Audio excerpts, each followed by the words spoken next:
Bonjour à tous, bienvenue sur DigiSchool. Aujourd'hui, nous sommes réunis pour parler de la correction du bac STMG d'Histoire-Géographie. Nous allons commencer tout de suite avec la première question qui était sur la première partie en général, donc sur 10 points. Il fallait faire attention de bien traiter toutes les questions, contrairement à la seconde partie qui, elle, était à choisir. Il fallait choisir 2 sujets au choix. Pour cette première partie, on avait 3 questions d'histoire et 3 questions de géographie dans la pure tradition du bac STMG de ces dernières années. Pour la première question, il fallait proposer une date pour la fin de la guerre froide et indiquer l'événement qui lui correspond. Tout d'abord, j'ai choisi une date assez traditionnelle qui est la date de 1991. Pourquoi cette date en particulier? Parce qu'en fait, c'est la date où le secrétaire général de l'URSS, l'URSS c'est l'Union des républiques socialistes soviétiques, c'est à ce moment-là que Gorbatchev, donc qui est ce secrétaire général-là, a choisi de démissionner en réponse en fait à l'échec entre 1989 et la chute du mur de Berlin. Et 1991, il a échoué à moderniser le système et surtout à moderniser le système soviétique. C'est en fait à la suite de cet échec-là que Gorbatchev décide de démissionner et c'est à ce moment-là qu'on fait traditionnellement terminer la guerre froide puisque à partir de ce moment-là, l'URSS n'existe plus et est remplacée uniquement par la Russie. La deuxième question était une question historique, mais basée sur une carte. En effet, c'est tout à fait possible, mais cette carte était quand même assez évidente par rapport aux cours que vous avez eu tout au long de l'année. Cette carte, en fait, il fallait noter 3 éléments en particulier. La première chose qu'il fallait noter, c'était les 2 anciennes colonies dans la légende et leur ancienne métropole. Les 2 anciennes colonies étaient ici l'Algérie et ici l'Inde. Pour la première colonie, l'Algérie, l'ancienne colonie était une ancienne colonie française que vous avez certainement vue au cours de l'année. La deuxième colonie était une colonie anglaise qui a connu son indépendance en 1947 et c'était l'Inde. Pour les dates du premier figuré, les premiers figurés, effectivement, j'ai choisi les dates de 1945 à 1957. Pourquoi 1945? Pourquoi 1957? 1945, c'est à partir de ce moment-là que les Philippines deviennent indépendants, Philippines qui était une ancienne colonie américaine. Et 1957, c'est la fin des décolonisations du Cambodge et du Vietnam. Et après, en troisième figuré, il fallait entourer sur le croquis directement le continent dont la plupart des pays ont été décolonisés entre 1955 et 1975. Et ce continent-là est l'Afrique, avec particulièrement la décolonisation de l'Algérie, du Maroc, mais aussi du Mozambique, etc. Chose que vous avez vue tout au long de l'année. Il fallait bien sûr, et j'espère que vous n'avez pas oublié de le faire, il fallait bien sûr rendre l'annexe avec la copie, sinon vous ne serez pas noté sur ça, ce qui serait quand même assez dommage. Pour la troisième question, il fallait citer le nom d'un président de la République française et son Premier ministre.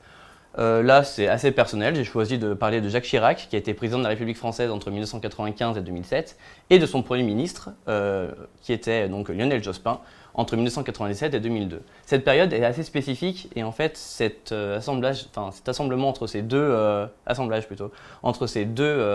personnes est assez particulière, puisqu'on appelle ça une cohabitation.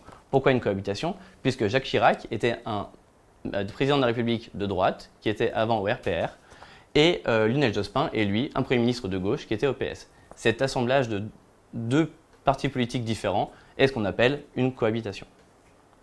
Pour la quatrième question, je reviens juste 10 secondes sur la troisième question. Il était possible de donner n'importe quel Premier ministre, même des Premiers ministres actuels, ou même des présidents actuels. Si vous avez donné Emmanuel Macron et Édouard Philippe, par exemple, ça passe très bien, ne vous inquiétez pas.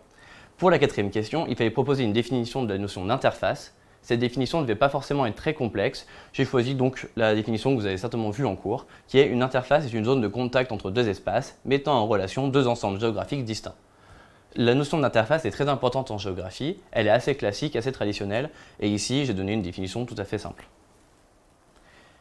Et pour les 2 dernières questions de cette première partie, il fallait commencer par justifier l'affirmation suivante en proposant 2 exemples. La mondialisation met en relation les territoires par des flux de différentes natures.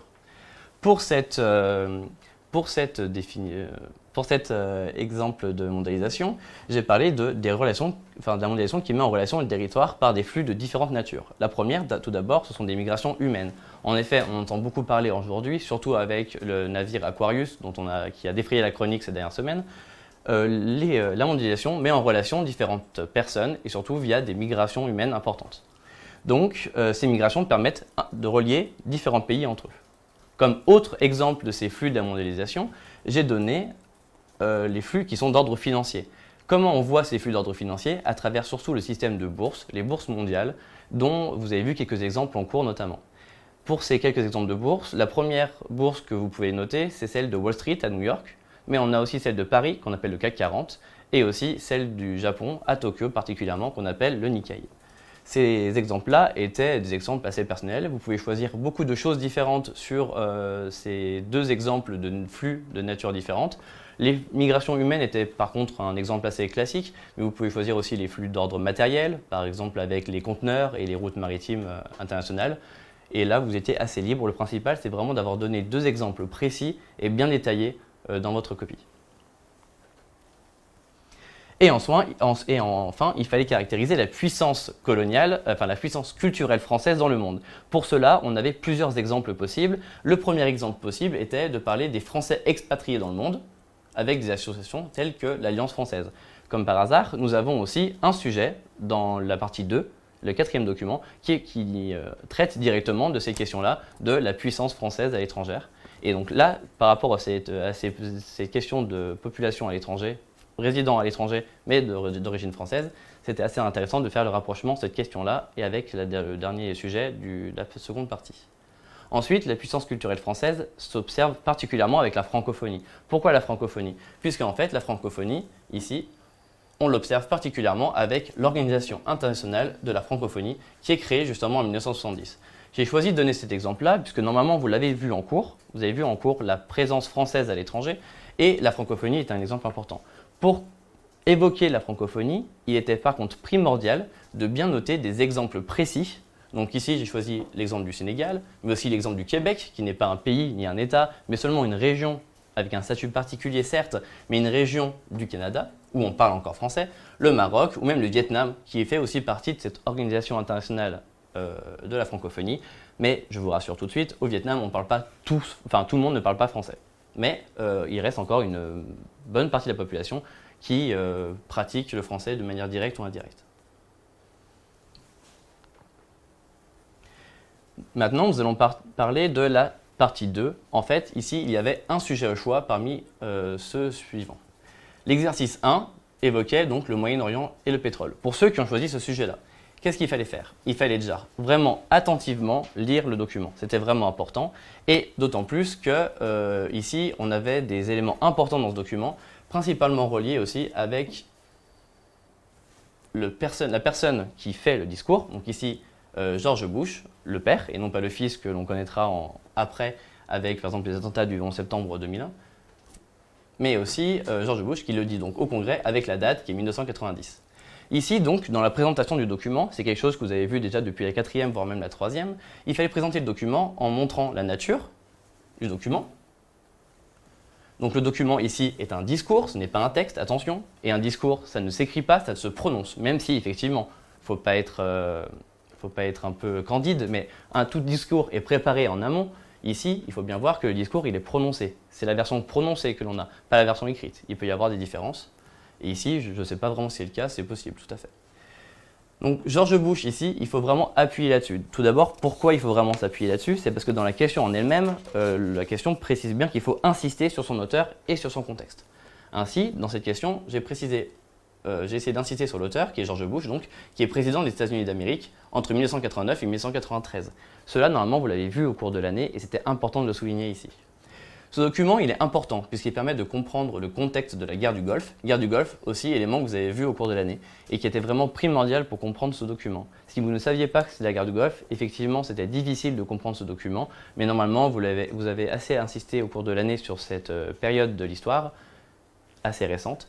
Et donc, c'était assez facile de comprendre pourquoi ce document et pourquoi ce discours avait été prononcé à ce moment-là. Donc, qu'est-ce qui se passe pendant la guerre du Golfe? Beaucoup de personnes, j'espère, le savent, mais globalement, en 1990, Saddam Hussein attaque le Koweït, qui est son voisin. Saddam Hussein, ici, est le dirigeant de l'Irak. Mais la communauté internationale s'y oppose et forme une large coalition sous la direction des Américains et de George Bush, dans le but de défendre le Koweït et de renverser le dirigeant irakien, ce qui intervient en février 1991. Donc en fait, en février 1991, Saddam Hussein est théoriquement chassé du pouvoir. Dans une deuxième question, il fallait montrer que la guerre du Golfe a des conséquences sur le marché mondial du pétrole. Et cela était effectivement important. Vous l'avez vu tout au long de l'année, et ce chapitre-là était vraiment central pour comprendre pourquoi la guerre du Golfe, au départ, s'est déclenchée. Donc cette guerre a des conséquences importantes sur le marché mondial du pétrole, puisque les deux États en guerre, que sont l'Irak et le Koweït, disposent d'environ 20% des réserves pétrolières mondiales en 1990. Aujourd'hui, c'est un peu moins le cas avec ce que vous avez pu voir, notamment avec le gaz de schiste, que vous avez peut-être dû voir en cours rapidement.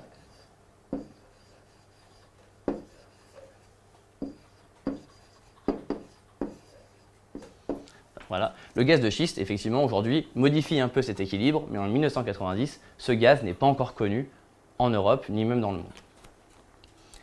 Ce sont des producteurs de pétrole, l'Irak et le Koweït, des producteurs d'autant plus qu'ils sont importants à l'échelle mondiale, puisqu'ils produisent plus de 20% du pétrole en 1990, et la guerre perturbe nécessairement l'extraction du pétrole, puisque la guerre rend impossible et rend l'exploitation impossible de certains puits. En effet, s'il y a un conflit armé sur un espace, vous imaginez bien qu'il n'est pas possible d'envoyer des ingénieurs, d'envoyer des ouvriers travailler dans un espace qui est en guerre. En plus, les infrastructures sont détruites. On observe un peu même ce même processus, par exemple en Syrie aujourd'hui, avec la guerre contre l'État islamique, qui a détruit de très nombreux puits de pétrole et qui rend donc la production syrienne en pétrole aujourd'hui assez limitée. Dans cette question-là, il ne fallait pas hésiter à citer le document. C'est quelque chose qui reviendra souvent pour les questions suivantes. Et n'hésitez pas souvent à citer le document et surtout les citations doivent être un minimum expliquées ou un minimum précédé d'un élément d'explication. Ici, par exemple, j'ai montré que ce sont les pays de pétrole qui sont déjà en train de compenser la production perdue de l'Irak et du Koweït. Donc ici, qu'est-ce qu'essaye de faire Pourquoi en fait c'est important le marché mondial du pétrole pour la guerre du Golfe? C'est qu'en fait ce sont deux énormes producteurs de pétrole et si ces deux producteurs arrêtent de produire, nécessairement via le jeu de l'offre et de la demande, chose que vous devez connaître en STMG, forcément face à ce jeu-là, on va avoir une hausse des prix face à la hausse de la demande qui elle ne sera pas compensée par une hausse de l'offre. C'est justement pour cela que la troisième question a été posée. Relever les solutions évoquées par George Bush pour résoudre les problèmes d'approvisionnement en pétrole. Et en fait, ici, George Bush propose plusieurs solutions pour résoudre les problèmes d'approvisionnement en pétrole. Tout d'abord, il ne faut pas hésiter à citer le texte. Pourquoi il faut citer le texte? Parce que bien dans la question, c'est bien marqué qu'il faut relever. Donc relever, ça marche forcément par une citation. Donc n'hésitez pas. Quand vous voyez dans les questions, et ça, désolé pour vous, normalement ça sera plus utile, même si vous avez encore d'autres sujets, d'autres épreuves du bac, mais il fallait bien ici citer. Quand vous voyez relever, il faut citer. Et quand vous voyez expliquer, n'hésitez pas à relever non plus, mais à vraiment expliciter le plus possible ce que vous pouvez dire. Ici, donc, j'ai choisi de citer plusieurs choses. Cette citation-là, qui se termine donc ici. Pourquoi celle-ci? Pourquoi en fait? Parce qu'on le voit bien, George Bush propose en fait d'être aidé par ses voisins dans la région. Qui sont ses voisins dans les régions? On le verra dans une question suivante, mais on peut tout d'abord évoquer l'Arabie Saoudite, qui est un allié important dans la région, aussi le Koweït, qui est un allié donc de fait de la région, puisque forcément ici le Koweït est attaqué par l'Irak. Donc si les États-Unis viennent contre l'Irak, le Koweït est un allié. Et les Émirats Arabes Unis, dont aujourd'hui le Qatar est un élément important, mais à l'époque, les Émirats Arabes Unis sont un ensemble un peu plus cohérent qu'aujourd'hui. Donc ces trois pays, en fait, se sont engagés à fournir à nos forces, donc ici nos forces, on est d'accord que ce sont celles de George Bush, donc les forces américaines, sur le terrain des vivres et le carburant dont elles ont besoin. Ici, pourquoi ces alliés-là s'exercent et s'efforcent à donner aux Américains des vivres et du carburant? Parce qu'effectivement, vous pouvez assez aisément le comprendre, les États-Unis sont situés très loin du Koweït et de l'Irak. Donc forcément, les États-Unis ne vont pas importer toutes leurs ressources, qu'elles soient pétrolières ou alimentaires, jusqu'en Irak. Autre chose, ici, la production de pétrole et de gaz, il faut qu'elle soit stabilisée. Vu qu'on a une baisse de la production, comme je l'ai expliqué tout à l'heure, il ne faut pas qu'il y ait une hausse des prix. Donc forcément, ici, les autres producteurs de pétrole doivent augmenter leur production en pétrole pour justement diminuer le prix. C'est ce qui est proposé par George Bush ici. Et enfin, troisième possibilité qu'évoque George Bush dans son document, dans son texte, dans son discours, ici, plusieurs de nos alliés et nous-mêmes avons toujours la possibilité de tirer sur nos réserves stratégiques de pétrole si les circonstances l'exigent. En effet, les États-Unis et la plupart des alliés américains disposent de réserves pétrolières très importantes. Encore aujourd'hui, par exemple, les États-Unis disposent de très nombreuses réserves qui permettent aux États-Unis de se fournir uniquement dans sa réserve personnelle américaine pendant 2 ou 3 années, ça dépend des années. Et en plus, ce total est un peu confidentiel, donc on ne peut pas vraiment le savoir. Mais globalement, ces réserves-là existent. On l'a vu aussi en France avec les récentes grèves du mouvement pétrolier en France. Expliquer, dans une quatrième question et l'avant-dernière, expliquer le rôle que les États-Unis jouent pour leurs amis et alliés au Moyen-Orient en précisant qui sont ces derniers. Et là, il fallait faire attention à ne pas oublier cette partie de la question et ne pas se précipiter en expliquant ici le cours. Attention, quand vous voyez ces questions-là, toujours essayer de bien les lire correctement et surtout de répondre, pas forcément au fur et à mesure, mais en tout cas de bien répondre à l'intégralité de la question. De très nombreuses copies parfois vont être dépourvues de cette partie-là. On ne va pas expliquer qui sont ces derniers, qui sont ces alliés, alors qu'en fait la question est plutôt simple, on l'a déjà vu tout au long du document. Donc ici, j'ai bien fait le choix pour insister lors de la correction sur le fait que je l'ai expliqué tout de suite, que ce sont le Koweït, l'Arabie Saoudite, l'Égypte, la Tunisie et le Koweït notamment. Les États-Unis disposent de très nombreux alliés dans la région, donc je ne les ai pas tous détaillés, mais ici on peut vraiment citer ces différents éléments, ces différents pays qui sont vraiment des pays phares pour l'alliance américaine dans la région du Proche-Orient. Donc les États-Unis jouent un rôle central pour leurs amis et alliés au Moyen-Orient. Leur rôle est avant tout militaire et diplomatique. Ce sont des éléments importants. Pourquoi diplomatique? Parce que déjà les États-Unis siègent au Conseil de sécurité de l'ONU. Élément que vous avez dû voir au cours de l'année, en tout cas je l'espère. Et c'est quoi le Conseil de sécurité de l'ONU? C'est le conseil qui sert à désigner les conflits qui sont plus ou moins acceptés par l'ONU, qui sont défendus, qui sont rejetés, etc. Par exemple, actuellement, l'Iran et la Corée du Nord sont au centre du Conseil de sécurité de l'ONU, c'est-à-dire qu'on essaie de déterminer si l'Iran et la Corée du Nord méritent ou non des sanctions du Conseil de sécurité. Ce conseil est très important à l'échelle internationale et donc il est important de voir que vu que les États-Unis siègent à ce conseil-là, ils proposent directement et avec force dans les décisions prises dans l'institution internationale. C'est vraiment les États-Unis qui participent à la défense du Koweït directement dans l'ONU. D'autant plus que les États-Unis, au début des années 90, et ça c'est important, est la première puissance militaire mondiale avec la chute de l'URSS. Vu que l'URSS est en train de chuter, ici, on a forcément une seule puissance. Là, cela vous rappelle un peu le cours que vous avez vu sur le monde bipolaire, d'un monde bipolaire à un monde multipolaire. Et ici, on est encore dans un monde bipolaire, mais en fait, le deuxième pôle du monde, à ce moment-là, est en train de tomber, et c'est l'URSS. Comme on le voit ici dans le texte que l'URSS que les États-Unis sont une force militaire importante, on le voit justement avec cette citation-là. Les bâtiments de la marine nationale des États-Unis patrouillent aujourd'hui dans les eaux du Moyen-Orient. Et ça, cela doit renvoyer à une carte que vous avez vue en début d'année, qui est sur la répartition des forces militaires et des forces navales à travers le monde. Enfin, pour ce sujet-là, il fallait montrer que le pétrole fait du Moyen-Orient une région stratégique. C'était une question qui était une question de synthèse sur les documents, mais aussi sur votre cours. Donc il fallait bien essayer de travailler à partir du document et de compléter par votre cours. J'ai choisi de faire une synthèse comme ceci. D'autres synthèses étaient possibles, mais je pense que les éléments principaux sont là. Le pétrole fait du Moyen-Orient une région stratégique puisque cette région concentre une part importante des réserves mondiales qui sont estimées aujourd'hui à environ 30%. Aujourd'hui, on est plutôt sur du 1/3 en réalité. D'autant plus que depuis que l'économie mondiale est dépendante du pétrole, c'est quelque chose d'important en effet. Aujourd'hui, dans le monde, on a nécessairement besoin de pétrole pour le domaine automobile, pour le domaine aéronautique. Aéronautique, c'est pour les avions. Mais aussi pour la fabrication du plastique, parce qu'il faut le savoir, le plastique est créé à partir de pétrole, mais aussi dans le domaine pharmaceutique, pour faire les médicaments. En fait, dans de très nombreux médicaments, le pétrole est utilisé. Les grandes compagnies occidentales, et normalement anglo-saxonnes, ont multiplié les implantations à travers le monde, ont multiplié leur présence à travers le monde pour exploiter du pétrole, pour produire du pétrole à travers le monde. Et en fait, ils ont profité de cette situation-là de monopole, entre guillemets, pour obtenir des taux préférentiels. C'est-à-dire en fait que pour chaque litre de pétrole tiré du sol, ils gardent 50% de la valeur du pétrole, ou alors ils renversent juste une toute petite partie au pays d'origine. Aujourd'hui, l'OPEP, c'est une organisation que vous avez dû le voir au cours d'année, qui est une organisation très importante pour ce sujet-là. L'OPEP, c'est l'organisation des pays exportateurs de pétrole.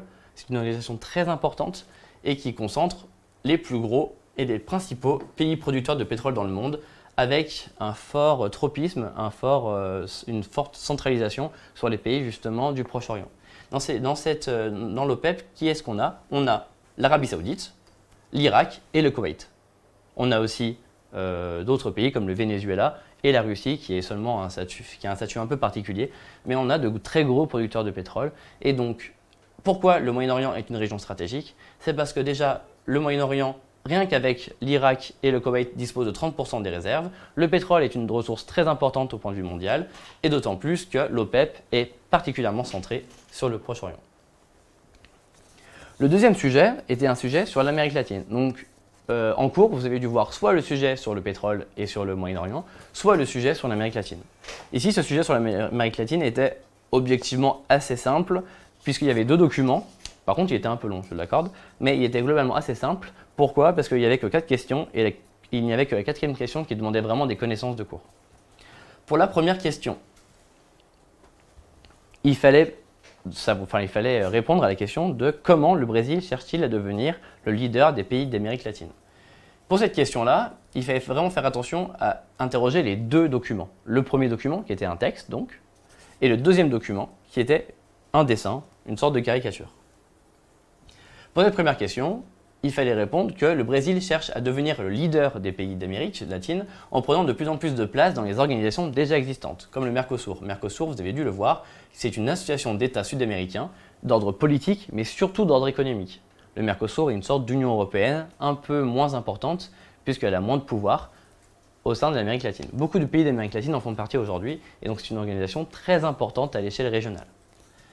Mais on a aussi le Brésil qui cherche à prendre de plus en plus de place au sein de l'ONU, puisque le pays réclame, depuis maintenant plus d'une trentaine d'années, un siège permanent au sein du Conseil de sécurité. Qui sont les pays qui ont un siège permanent au sein du Conseil de sécurité? En fait, il n'y en a que très peu. Il y a les États-Unis, la France, l'Angleterre, l'Allemagne, la Chine, la Russie, le Japon. Et c'est à peu près tout. Donc le fait que le Brésil demande à prendre une aussi grande place au sein de l'ONU montre bien que le Brésil veut devenir une puissance régionale forte. Comment aussi le Brésil évite-t-il d'apparaître comme une nouvelle puissance dominatrice? Ici, le terme de nouvelle puissance dominatrice doit vous faire un peu tilt dans votre tête. Ici, pourquoi on parle de nouvelle puissance? C'est bien parce qu'on avait une ancienne de puissance. Et cette ancienne puissance, justement, on le verra dans la question 4, ce sont les États-Unis. Donc ici, le Brésil essaye de tout faire pour ne pas apparaître comme une nouvelle puissance, la nouvelle puissance américaine. Donc ici, elle évite d'apparaître comme une nouvelle puissance dominatrice en refusant de s'immiscer dans les affaires intérieures des pays. Et là, ça doit un peu, pareil aussi, vous rappeler des cours dans votre tête et dans votre mémoire de cette année qui fut longue, je l'imagine. Mais cette année, vous avez dû voir effectivement l'intervention et l'interventionnisme fort des États-Unis en Amérique latine, particulièrement à Cuba par exemple, avec le débarquement dans la baie des Cochons en 1961 contre le régime de Fidel Castro, par exemple. Mais vous voyez qu'ici, les États-Unis, eux, ont choisi d'intervenir directement dans les pays, alors que le Brésil, ici, laisse les pays très indépendants et les pays peuvent faire ce qu'ils veulent à l'intérieur et le Brésil ne s'occupe jamais des questions de politique intérieure. Ensuite, il fallait décrire et expliquer le document 2. Cet exercice est très méthodologique, normalement vous l'avez vu au cours de l'année. C'est un sujet par contre qui peut s'avérer difficile si vous avez mal compris le document. Ici, l'intérêt, c'est que c'était un dessin qui était plutôt simple, mais soyez toujours méthodologique, vraiment aidez-vous de tout ce qu'on peut vous mettre autour du document, le paratexte qu'on appelle. Donc ici, le titre du document, la source, mais aussi l'explication en dessous. Donc en fait, dans le document 2, c'est quoi? C'est un dessin qui est dessiné par Bob Rowe, où l'on voit Barack Obama. Donc ici, Barack Obama est le président ancien, c'est l'ancien président des États-Unis, qui a été remplacé aujourd'hui par Donald Trump. Mais aussi, ce Barack Obama, en fait, pourquoi il est important dans ce document? Parce qu'en fait, il est mis de côté par Hugo Chavez. Hugo Chavez, vous le connaissez peut-être, c'est le président du Venezuela. Il est aussi, l'ancien président du Venezuela, aujourd'hui il est mort. De Cristina Kirchner, qui est la présidente de l'Argentine, et de Dilma Rousseff, la présidente du Brésil. Donc en fait, ici, on a 2 groupes vraiment qui sont présents dans le document. Le premier groupe à droite, avec les 3 représentants des 3 pays les plus importants de l'Amérique du Sud, et Barack Obama à gauche, qui est comme gêné, qui est comme mis de côté par les 3 puissances sud-américaines. Ce document montre bien les récents rapprochements en Amérique du Sud, qui ne profitent pas du tout à la puissance historique américaine qui sont les États-Unis. Il fallait vraiment faire attention à ça. Il fallait vraiment essayer de bien décrire les documents, bien montrer qu'il y avait 2 groupes et qu'un groupe, ici sud-américain, mettait de côté l'autre groupe nord-américain qui était composé uniquement des États-Unis. Comment on le voit que ce sont les États-Unis? Avec des marqueurs importants de la culture américaine. Ici, on voit un ballon, un pavot de football américain. En plus, Barack Obama était particulièrement fan de ce sport. Donc ici, on avait certainement un rapprochement culturel D'autant plus ici que, je ne sais pas si vous voyez en pleine ère de Coupe du Monde, mais les 3 pays d'Amérique latine sont unis par un seul sport, qui est le football. Tandis que l'Amérique, ici, est unie par le sport, le football américain. On a vraiment bien cette séparation-là, on voit bien des différences culturelles, mais aussi des différences politiques. Donc ce document était vraiment très intéressant. Si vous avez marqué dans cette période de Coupe du Monde cette différence-là sur votre copie, je pense que ça peut être plutôt bien vu par le correcteur, puisqu'il verra bien ici que vous avez compris qu'il y a vraiment des différences et culturelles et politiques entre les deux groupes. Enfin, cette 4e question était une question bien plus vaste, bien plus importante, et qui demandait un bon développement. Il fallait montrer, à la date des documents, l'influence croissante du Brésil qui remet en cause la domination traditionnelle des États-Unis en Amérique latine. Donc là, cette question est une question qui est vraiment basée sur les 2 documents, et le 2e document, il fallait vraiment essayer de l'analyser ici. L'influence croissante du Brésil remet en cause la domination traditionnelle des États-Unis en Amérique latine, puisque le pays organise des sommets des chefs d'État ou de gouvernement d'Amérique du Sud, directement dans son pays, dans sa capitale, Brasilia. Il fallait ici savoir que, on le voit dans les documents, surtout dans le document 1, que le Brésil était maintenant une puissance émergente forte. Déjà, le Brésil fait partie d'une association d'États qu'on appelle les BRICS. Ce sont des États avec le Brésil, la Russie, l'Inde, la Chine et l'Afrique du Sud. Cette association d'États est très importante et en fait, ici, le Brésil veut faire partie vraiment de l'organisation mondiale, est vraiment un pays mondialisé. Donc, en organisant des sommets au Brésil, entre différents États, on voit bien que le Brésil veut être un acteur central et une sorte de négociateur central au sein de l'Amérique latine. De plus, l'organisation politique et économique Mercosur n'est pas ouverte aux États-Unis, puisqu'elle est réservée aux seuls pays d'Amérique du Sud. Le Brésil cherche donc à supplanter l'influence américaine dans le continent en rechignant, c'est-à-dire en renonçant, en refusant et en étant un peu dubitatif par rapport aux négociations, avec d'éventuelles négociations avec l'Amérique du Nord. Ici, dès que les négociations avec l'Amérique du Nord seront lancées, avec les États-Unis, avec le Canada ou avec le Mexique, le Brésil va essayer de mettre son veto, va essayer de refuser toute négociation avec l'Amérique du Nord, pour montrer que c'est elle la puissance qui s'occupe de l'Amérique du Sud et que l'Amérique du Nord ne la concerne que très peu. Pour cette question-là, vous pouviez parler vraiment de beaucoup de choses différentes, et ici, parler vraiment du Mercosur, de l'influence culturelle, était vraiment bienvenu. Pour cette 2e partie, il fallait donc parler des engagements militaires et humanitaires de la France et des Français dans le monde. Ici, ce document, c'était un article qui avait été publié en 2017 par Christophe Châtelot, donc c'est un article français sur l'engagement de la France au Sahel. Il y avait 4 questions, et dans ces 4 questions, il y avait la première question d'abord qui était vraiment, on retrouve le mot magique, relever. Donc quand vous voyez relever, il faut bien sûr citer le document, comme je l'ai dit tout à l'heure. Donc là ici, relever les éléments montrant que l'engagement de la France au Sahel est militaire et diplomatique. Les 2 termes clés de cette question, c'est bien sûr militaire et diplomatique, 2 termes que nous avons vus juste avant avec l'intervention des États-Unis pendant la guerre du Golfe. Et ici, cet engagement de la France, il est justement dual, il est double. On voit qu'il est et militaire et diplomatique. Pourquoi militaire déjà? C'est parce que la France est très engagée militairement dans la région, on l'a vu dans le document, et ici on le dit donc clairement, via ses alliés historiques que sont le Tchad, la Mauritanie, le Mali, je pouvais en citer bien d'autres, j'ai choisi que ces exemples-là.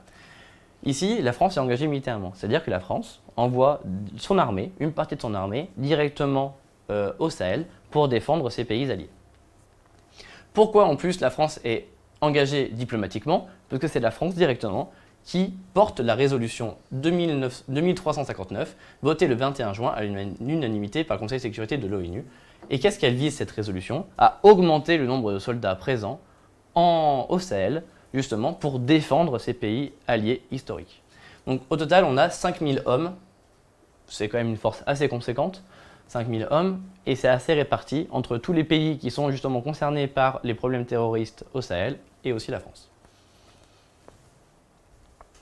Donc n'hésitez pas à chaque fois, bien sûr, quand vous voyez qu'il faut relever, donner des citations, expliquez-les un minimum, comme ça au moins vous récupérez tous les points et vous ne perdez pas des points un peu bêtement sur ces questions-là. Deuxième question, pour quelles raisons la France intervient-elle au Sahel? Déjà, la France intervient au Sahel pour lutter contre la menace terroriste. C'est vraiment un élément important. Lutter contre la menace terroriste en France, indirectement, mais surtout au Sahel. Pourquoi au Sahel? Parce qu'en fait, au Sahel, il y a un nouveau groupe, un nouvel acteur terroriste important qu'on appelle AQMI. AQMI, quand vous donnez des sigles, attention, toujours donner la définition après ou avant. faut toujours donner ce à quoi représentent les sigles. Sinon, si je vous dis par exemple PLU, etc., vous ne pouvez pas savoir de ce que c'est. Donc forcément, n'hésitez pas à chaque fois, même si c'est un peu lourd, c'est pas grave, vraiment insister sur ça pour que le correcteur voit que vous avez bien appris votre cours. Ici, donc, AQMI, ça veut dire quoi? Ça veut dire Al-Qaïda au Maghreb islamique. Al-Qaïda, vous avez dû voir ça normalement au cours de l'année, particulièrement pour les questions des nouveaux rapports dans le monde autour du XXIe siècle, avec justement Al-Qaïda et le groupe qui avait organisé l'attentat du 11 septembre 2001. Et ici, Al-Qaïda a aussi une présence au Maghreb, et donc le nom a un peu changé. Et ils se sont nommés d'une certaine façon ici, donc AQMI. Pourquoi ici la France intervient au Sahel? Parce qu'en fait, AQMI est présente particulièrement sur la frontière entre le Mali, le Niger et le Burkina Faso. Pourquoi cette frontière-là? Si vous regardez un peu une carte de ces espaces-là, déjà les frontières sont très grandes, sont très vastes. En plus, ces frontières sont situées en plein désert, donc forcément c'est plus difficile de défendre des frontières dans le désert que de défendre des frontières en ville ou en campagne où on peut facilement circuler.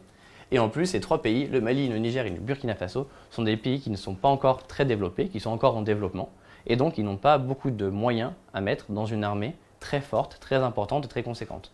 Donc forcément, la France ici, puisqu'elle est au Conseil de sécurité de l'ONU et vu qu'elle est une alliée importante de ces trois pays-là, participe directement en envoyant des soldats. Et en plus, pourquoi ces trois pays-là? Ces trois pays-là, on peut aussi remarquer, et ça fait un rapport avec la première partie, c'est que ces trois pays sont aussi concernés par l'Organisation internationale pour la francophonie, chose qu'on a déjà vue pour une question tout à l'heure. En troisième partie, enfin en troisième question plutôt, il fallait justifier le fait que l'intervention de la France au Sahel s'effectue dans un cadre légal international. Ici, cette question renvoie forcément à l'intervention en Irak américaine après justement les attentats du 11 septembre. Les États-Unis à ce moment-là n'ont pas demandé l'autorisation entre guillemets de faire la guerre à l'Irak. Ici, la France, tout au contraire, essaye de faire une intervention légale et essaye de demander l'autorisation et à l'ONU et aux pays concernés. Donc c'est ce qu'il faudra dire clairement dans la question. Ici, le terme important, c'est vraiment justifier. C'est-à-dire que cette phrase, elle est juste. C'est pas un piège que l'on vous tend. On ne dit pas est-ce que la France a participé légalement ou pas à cette intervention militaire. Non, cette phrase est juste. La seule chose que vous avez à faire, c'est juste de le justifier avec le texte, mais aussi avec vos connaissances. Donc, l'intervention de la France au Sahel s'effectue dans un cadre légal international, puisque la France a porté une résolution à l'ONU. Donc ici, on a une demande à l'ONU visant à la défense des États concernés. De plus, cette opération Barkhane, vous avez dû voir ce terme normalement en cours, elle s'est faite en étroite collaboration avec ces mêmes pays.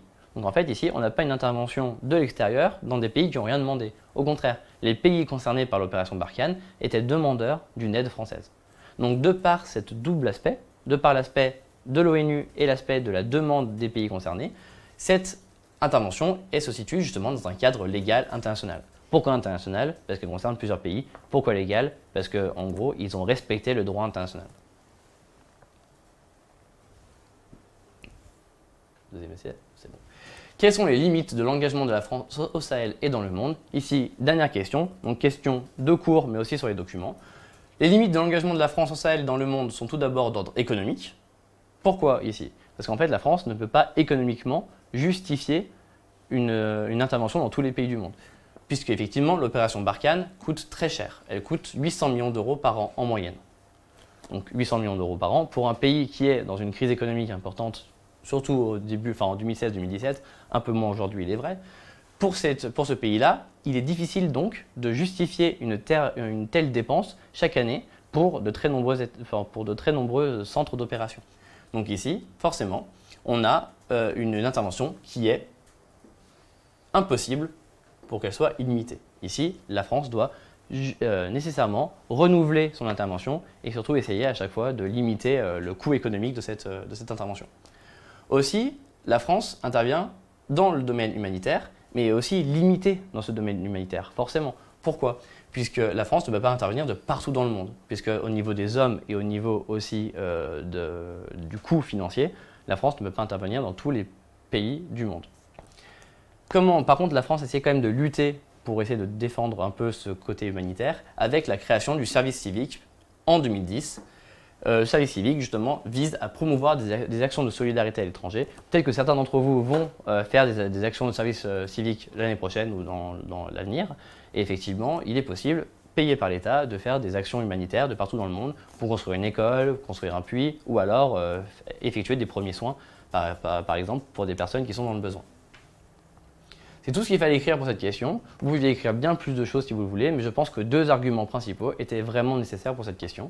Tous ceux qui ont cité le document, c'était effectivement très légitime, et n'hésitez pas surtout à donner des exemples précis. C'est ça qui est important, c'est ça qu'on va vous demander en histoire-géographie. Ce sont des exemples précis, bien documentés, bien reliés à votre cours, et bien aussi cités du document. Enfin, pour cet dernier sujet ensemble, nous allons voir donc un sujet traditionnel aussi en histoire-géographie, qui est sur les Français dans le monde, de nouvelles mobilités. C'est un sujet bien sûr qui concerne uniquement la France, mais qui concerne la France à l'étranger. Et qui est la France à l'étranger particulièrement? Ce sont ses habitants. Donc, dans ce sujet-là, on avait 2 documents. Le premier document était un graphique, effectué d'après le rapport du gouvernement, ce premier graphique. Et le deuxième document était un texte, un article publié dans le magazine Français du Monde, c'est-à-dire ce nom de la revue, on va peut-être en reparler tout à l'heure, et qui parlait des communautés françaises à l'étranger. On avait donc 4 questions à répondre sur ce sujet-là, et en première question, il était uniquement sur le premier document, et il fallait donc décrire l'inégale répartition des Français vivant à l'étranger. Tout d'abord, ce qu'il fallait remarquer par rapport au document 1, c'est que les Français sont très inégalement répartis à l'étranger. C'est vraiment quelque chose d'important. Et pourquoi on le sait? Pareil, il faut le décrire. Donc c'est-à-dire que si c'est marqué décrire dans la question, c'est que l'affirmation est juste. On ne vous demande pas d'interroger l'affirmation. En effet, l'Union européenne, selon le graphique du document 1, demeure le premier contingent de Français à l'étranger. Premier contingent, c'est-à-dire le premier groupe. Ici, l'Union européenne est vraiment le premier groupe de Français à l'étranger. Quel pays, par exemple, on peut citer de l'Union européenne qui concentre beaucoup de Français? C'est justement l'exemple de Londres, par exemple, de l'Angleterre. L'Angleterre concentre beaucoup de Français à l'étranger, et Londres particulièrement. On a aussi l'Espagne, l'Italie, l'Allemagne, qui concentrent beaucoup de pays. Ce qu'on peut voir, par contre, ce sont souvent des pays frontaliers avec la France, ce qui est assez logique, aussi la Belgique, puisque pour des questions de proximité. On a aussi, par contre, l'Europe hors Union européenne qui concentre beaucoup de Français à l'étranger. Et en fait, dans l'Union hors européenne, on a particulièrement la Suisse. Effectivement, la Suisse, il ne faut pas l'oublier, la Suisse ne fait pas partie de l'Union européenne. Elle fait partie des accords des espaces Schengen. Donc les espaces Schengen, je rappelle pour ceux qui ont oublié, c'est les accords qui permettent une libre circulation au sein d'un espace défini de marchandises, de personnes, d'informations et de flux financiers. Dans cet espace Schengen, beaucoup de pays en font partie, mais aussi des pays de l'Union européenne n'en font pas partie. Par exemple, la Norvège et la Suisse, qui sont des pays qui ne font pas partie de l'Union européenne, font partie de l'espace Schengen. Par contre, l'Angleterre, le Royaume-Uni, pays de l'Union européenne, enfin encore maintenant, même si dans quelques années elles ne le sont plus, mais encore maintenant, pays de l'Union européenne, ne fait pas partie par contre de l'espace Schengen. Donc l'Europe hors Union européenne concentre quand même plus de 200 000 Français. Dans ces 200 000 Français, dans l'Europe hors Union européenne, sont plutôt concentrés dans la Norvège, la Russie et certains pays slaves, par exemple, qui ne sont pas encore partie de l'Union européenne, la Serbie par exemple, même s'il n'y a pas beaucoup de Français encore en Serbie. Aussi, autre pays, on a aussi l'Amérique du Nord, qui attire de nombreux Français, au nombre de 250 000 environ en 2016, et là particulièrement le Canada avec le Québec, avec la proximité linguistique, et aussi les États-Unis. Et en partie aussi le Mexique, particulièrement pour Erasmus, par exemple, qui est effectivement un motif de départ au Mexique qui est très important. On peut aussi parler d'autres espaces qui sont très peu développés, enfin qui sont très peu, où il n'y a que très peu de Français résidant à l'étranger. Par exemple, les pays d'Afrique non francophones, les pays où il n'y a que très peu de Français, puisqu'en fait, il n'y a pas d'intérêt direct pour ces Français-là peut-être de vivre sur place. En tout cas, les motivations ne sont pas vraiment claires. Et en plus, il y a la difficulté linguistique dans des pays où on ne parle pas français. Forcément, on ne va pas se diriger vers des pays où on ne parle pas français. Et en plus, parfois même dans des pays où on ne parle pas anglais, pour aller faire une quelconque activité économique.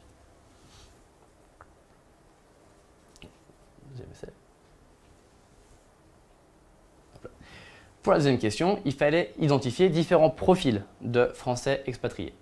On avait donc plusieurs profils de Français expatriés dans le document 2 en particulier. En effet, déjà, le premier profil, ce sont les binationaux, c'est-à-dire les personnes qui ont 2 nationalités. Ces personnes qui ont 2 nationalités ont une nationalité française et une nationalité autre. Forcément, peut-être que ces personnes-là vont vivre dans leur première nationalité et pas en France. Sauf qu'ils seront quand même considérés comme des Français résidant à l'étranger. Donc c'est une catégorie de population très particulière, qui sont parfois très nombreux, enfin une catégorie de population très nombreuse parfois, mais effectivement, ce sont des habitants et des Français très spécifiques. Ce ne sont pas des Français qui perdent un peu l'espace national en le quittant, mais juste qui rejoignent leur autre nationalité. On a aussi des Français qu'on appelle des expatriés de longue date, c'est-à-dire des Français qui n'ont pas de double nationalité, mais qui résident à l'étranger pendant longtemps, pendant par exemple 5, 10 ans, 15 ans parfois. Et eux, ils ont toujours la nationalité française, même s'ils sont partis. Par contre, on observe ces dernières années un nouveau phénomène qui sont plutôt des nouveaux expatriés pour une période très courte, et en fait avec particulièrement Erasmus et les jeunes étudiants. Erasmus, je l'apprends ou le rappelle pour ceux qui ne connaissent pas, Erasmus c'est un programme scolaire de l'Union européenne qui permet à des étudiants de n'importe quel pays de l'Union européenne de partir directement dans d'autres pays de l'Union européenne, voire même en dehors de l'Union européenne, par exemple, comme je l'ai marqué ici, au Mexique, aux États-Unis ou en Chine par exemple. L'Erasmus est un programme qui est très important et de très nombreux Français et très nombreux Européens ont profité de ce programme pour partir pour finalement pas très cher, pour ne pas payer de frais de scolarité sur place. En France, les frais de scolarité sont sont peu chers, mais dans les autres pays, par exemple aux États-Unis, ils peuvent vite atteindre 5 000 $, 6 000 $ l'année. Donc Erasmus permet vraiment de faciliter les départs à l'étranger pour les étudiants. Et donc, via ces départs pour une courte durée, parfois c'est pour 1 an, parfois même 6 mois, voire 2 ans au maximum. Ici, on a bien un nouveau type d'expatriés français, qui sont des expatriés de courte durée, vraiment pour l'aspect scolaire et pour l'aspect apprentissage. Troisième question, par quels moyens ces Français entretiennent-ils des liens avec la France? Déjà, ils entretiennent des liens avec la France via des associations de résidents à l'étranger. Et là, on peut citer un exemple qui est donné dans le document, Français du Monde ADFE, ou effectivement tout à l'heure la revue qu'on avait tout à l'heure. En fait, ces revues-là permettent d'avoir un lien entre les Français résidant à l'étranger et les Français résidant en France. Mais on a aussi des liens particuliers avec la France via les réseaux sociaux, bien sûr. On ne peut pas oublier l'importance des réseaux sociaux. Et vous inquiétez pas, en géographie, Facebook, Twitter, YouTube, Snapchat, Instagram sont des éléments incontournables aujourd'hui pour comprendre les flux de population et les mouvements aussi liés à ces populations. Donc ici, je vous dis quelques exemples. Facebook, Skype, qui permet justement de parler directement depuis l'étranger à un Français résidant en France, et Twitter.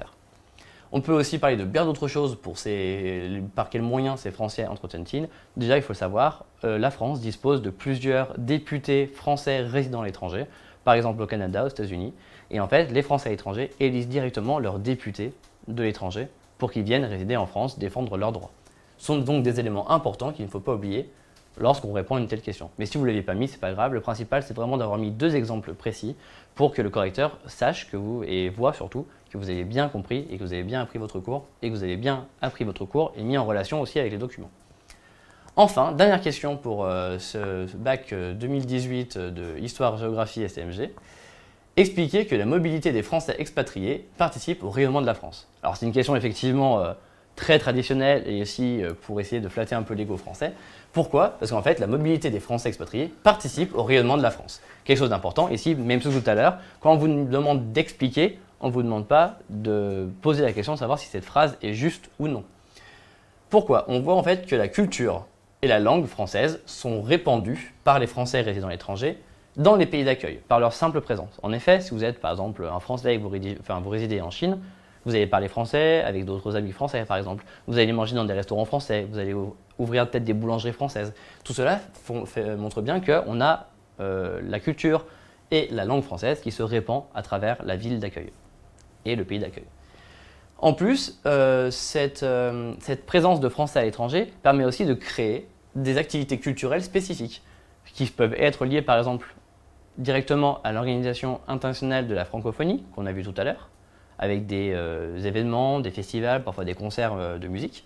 Mais on a aussi des vrais et des importants rapports économiques qui sont parfois très fructueux pour les expatriés, mais aussi pour le pays d'accueil et pour la France.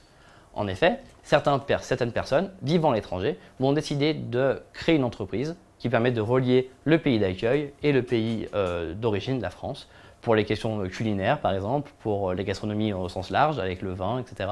Et donc, ces accords économiques, ces créations d'entreprises économiques sont vraiment très importantes et parfois même vitales pour certaines entreprises et pour certains pays, soit d'accueil, soit pour la France.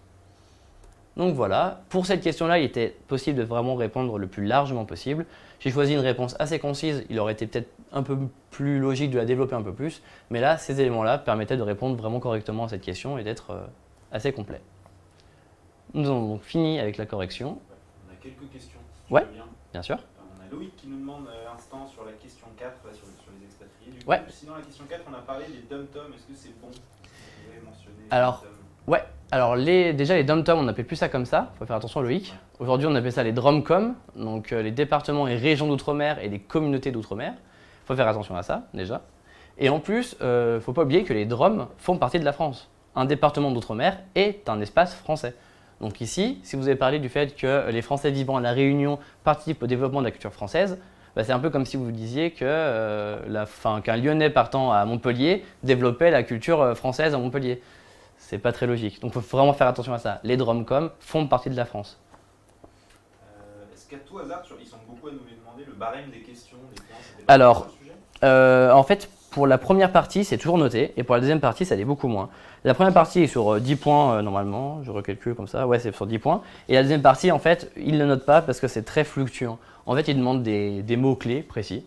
Et en fait, s'ils ne les ont pas, parfois, ils vont essayer de récupérer des points sur la question 3, sur la question 4, chose que vous avez peut-être pas mis dans la question 2, etc. Donc c'est pour ça en fait, que le barème n'est pas mis, c'est parce qu'il est très large en fait. Ce bac d'histoire-géographie en STMG, on ne cherche vraiment pas à vous piéger, c'est vraiment pas l'objectif. Donc si vous êtes juste là pour répondre aux questions au point de vue général, si vous avez vraiment essayé d'être précis à certaines questions et à d'autres vous n'y êtes pas arrivé, c'est pas bien grave, on va vous en vouloir. Vraiment l'intérêt de cet exercice, c'est vraiment d'être précis. Si à certaines questions vous n'avez pas vraiment répondu, on ne va pas vous en vouloir, peut-être on va essayer de récupérer des points que vous avez perdus dans cette question, dans d'autres questions. C'est pour ça qu'il n'y a pas le barème en fait. Ça marche. On a Massen qui nous dit moi j'ai fait tous les sujets, ils sont deux dans le chat d'avoir fait tous les sujets. Ah, vous avez fait tous les sujets. Bah déjà, je ne sais pas comment vous avez fait. Félicitations à vous. Parce que c'est quand même très long à faire tous les sujets. Surtout qu'il fallait lire tous les documents, etc. C'était vraiment laborieux et très long. Alors, si vous avez fait tous les sujets, je ne vais pas vous mentir, c'est pas forcément très positif. Puisque déjà, ça veut dire que vous n'avez pas vraiment lu le début. En plus, vous n'êtes pas vraiment interrogé en cours tout au long de l'année. Et en plus, généralement, il y a deux écoles. Soit le correcteur prend les deux sujets les mieux réussis.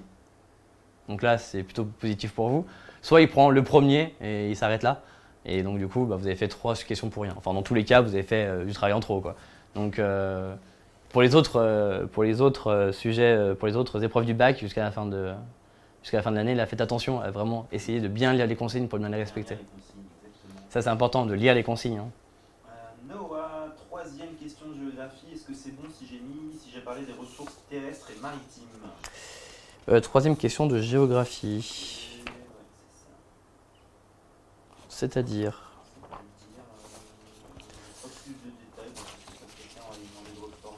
Ouais, je veux bien que tu reformules, Noah. C'est des questions très précises, mais ils ne mentionnent pas forcément le numéro de la question. Parce que là, c'est un peu flou.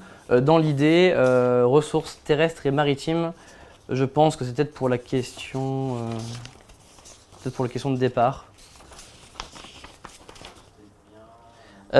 Si c'est sur la puissance culturelle de la France, non, effectivement, il ne fallait pas parler de ça. On est vraiment sur les questions culturelles, vraiment. Donc la culture, c'est quoi? C'est un ensemble de valeurs, de coutumes, de représentations, de traditions, parfois de religions. Pour l'exemple français, la religion, c'est pas très porteur. Par contre, pour le côté pour le côté gastronomique, la France a un atout gastronomique indéniable. La gastronomie française est inscrite justement au patrimoine mondial de l'UNESCO, ce n'est quand même pas rien.